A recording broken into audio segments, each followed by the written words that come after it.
Hi friends, ನಾನು ನಿಮ್ಮ ಬಾನು.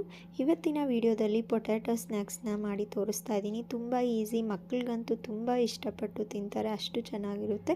ಇದಕ್ಕೆ ಒಂದೆರಡು ದೊಡ್ಡ ಆಲೂಗಡ್ಡೆನ ಸಣ್ಣದಾಗಿ ತುರಿದು ನೀರಲ್ಲಿ ನೆನೆಸಿ ಅದನ್ನು ಒಂದು ಬೌಲ್ಗೆ ಶಿಫ್ಟ್ ಮಾಡ್ಕೊಂಡಿದ್ದೀನಿ. ಇದಕ್ಕೇನೆ ಸಣ್ಣದಾಗಿ ಹಚ್ಚಿಟ್ಕೊಂಡಿದ್ದಂಥ ಕರಿಬೇವಿನ ಸೊಪ್ಪು, ಹಸಿಮೆಣಸಿನ್ಕಾಯಿ ಹಾಗೆ ಕೊತ್ತಂಬರಿ ಸೊಪ್ಪನ್ನು ಇದಕ್ಕೆ ಹಾಕ್ಕೊಳ್ತಾ ಇದ್ದೀನಿ. ರುಚಿಗೆ ತಕ್ಕಷ್ಟು ಉಪ್ಪು, ಖಾರದ ಪುಡಿ ಹಾಗೆಯೇ ಸ್ವಲ್ಪ ಚಾಟ್ ಮಸಾಲ ಹಾಕ್ಕೊಳ್ತಾ ಇದ್ದೀನಿ. ಖಾರದ ಪುಡಿಯನ್ನು ಹಾಕ್ಕೊಳ್ತಾ ಇದ್ದೀನಿ. ಹಾಗೆ ಒಂದು 2 ಟೇಬಲ್ ಸ್ಪೂನ್ ಆಗುವಷ್ಟು ಕಾರ್ನ್ಫ್ಲೋರ್, 1 ಟೇಬಲ್ ಸ್ಪೂನ್ ಆಗುವಷ್ಟು ಮೈದಾ ಹಾಗೆ 1 ಟೇಬಲ್ ಸ್ಪೂನ್ ಆಗುವಷ್ಟು ಶುಂಠಿ ಬೆಳ್ಳುಳ್ಳಿ ಪೇಸ್ಟನ್ನು ಆ್ಯಡ್ ಮಾಡ್ಕೊಳ್ತಾ ಇದ್ದೀನಿ. ಇದನ್ನು ಚೆನ್ನಾಗಿ ಮಿಕ್ಸ್ ಮಾಡಿಕೊಂಡು ಈ ರೀತಿ ವಡೆನ ಯಾವ ರೀತಿ ತಟ್ಕೊಳ್ತೀವಿ ಆ ರೀತಿ ಹಾಕ್ಕೊಂಡು ಎಣ್ಣೆಯಲ್ಲಿ ಸ್ವಲ್ಪ ಬ್ರೌನ್ ಕಲರ್ ಬರೋವರೆಗೂ ಫ್ರೈ ಮಾಡಿಕೊಂಡ್ರೆ ಆಯಿತು. ತುಂಬ ಈಸಿಯಾಗಿರುತ್ತೆ, ತುಂಬ ಚೆನ್ನಾಗಿರುತ್ತೆ. ಈಗಲೇ ಹೋಗಿ ಟ್ರೈ ಮಾಡಿ, ಹೇಗೆ ಬಂತು ಅಂತ ಕಮೆಂಟ್ ಮಾಡಿ, ಹಾಗೆ ಸಬ್ಸ್ಕ್ರೈಬ್ ಮಾಡಿ.